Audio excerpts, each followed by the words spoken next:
एक दिन गौतम बुद्ध अपने शिष्यों के साथ एकदम शांत बैठे हुए थे।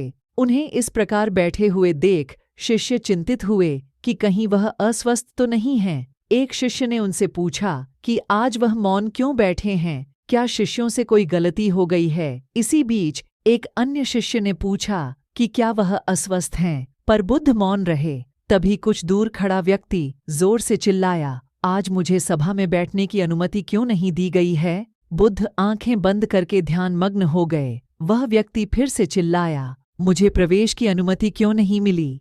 इसी बीच एक उदार शिष्य ने उसका पक्ष लेते हुए कहा कि उसे सभा में आने की अनुमति प्रदान की जाए। बुद्ध ने आंखें खोलीं और बोले, नहीं, वह अछूत है, उसे आज्ञा नहीं दी जा सकती। यह सुनकर शिष्यों को बड़ा आश्चर्य हुआ। बुद्ध उनके मन का भाव समझ गए और बोले, हाँ, वह अछूत है।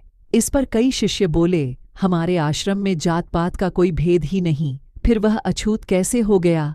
तब बुद्ध ने समझाया, आज वह क्रोधित होकर आया है। क्रोध से जीवन की एकाग्रता भंग होती है। क्रोधी व्यक्ति प्राय मानसिक हिंसा कर बैठता है, इसलिए जब तक वह क्रोध में रहता है तब तक अछूत होता है। इसलिए उसे कुछ समय एकांत में खड़े रहना चाहिए। क्रोधित शिष्य भी बुद्ध की बातें सुन रहा था। पश्चाताप की अग्नि में तपकर वह समझ चुका था कि अहिंसा ही मनुष्य का महान कर्तव्य व परम धर्म है। वह बुद्ध के चरणों में गिर पड़ा और कभी क्रोध न करने का प्रण लिया। शिक्षा आशय यह है कि क्रोध के कारण व्यक्ति अनर्थ कर बैठता है और पश्चाताप उसे बाद में होता है, जिसका कोई लाभ नहीं मिलता। इसलिए हमें क्रोध नहीं करना चाहिए। असल मायने में क्रोधित व्यक्ति अछूत हो जाता है और उसे अकेला छोड़ देना चाहिए। क्रोध करने से तन, मन और धन तीनों की हानि होती है। क्रोध से ज्यादा हानिकारक कोई और वस्तु नहीं है। वीडियो को लाइक और चैनल को सब्सक्राइब कर देना। फिर मिलते हैं